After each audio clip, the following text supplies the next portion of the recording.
నేను ఎం వెంకటరామ ప్రసాద్. నేను కేబీ పాఠశాలలో 10వ తరగతి చదువుతున్న విద్యార్థిని. నేను ఈరోజు మొదటి పాఠం దానశీలం పాఠభాగ్య కవి బమ్మెర పోతన గురించి చెప్పబోతున్నాను. బమ్మెర పోతన జనగామ జిల్లాలోని బమ్మెర గ్రామంలో జన్మించాడు. అతని తల్లి పేరు లక్కమాంబ, తండ్రి పేరు కేసన. పోతన సహజ పండితుడిగా ప్రసిద్ధి చెందాడు.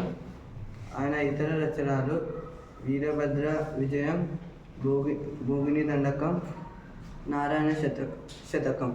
ఈయన శబ్దాలంకార సొగసుతో భక్తి రస సంపన్నంగా అతని రచనలు సాగుతాయి. ఇప్పుడు ఆయన ఒక పద్యం తెలుసుకుందాం. కులమున్ రాజ్యమున్ దేశమున్ నిలుపుని కుబ్జుండు విశ్వంబురం దళతింబూండు త్రివిక్రమ స్ఫురణ వాడై నిండు బ్రహ్మాండం గలడే మాన్పనొకుండు నా పలుకు లాకర్నింపు కర్ణంబుల గలది దానము గీనము బనుకుమవరిని వదాన్యోతమ. దీని భావం: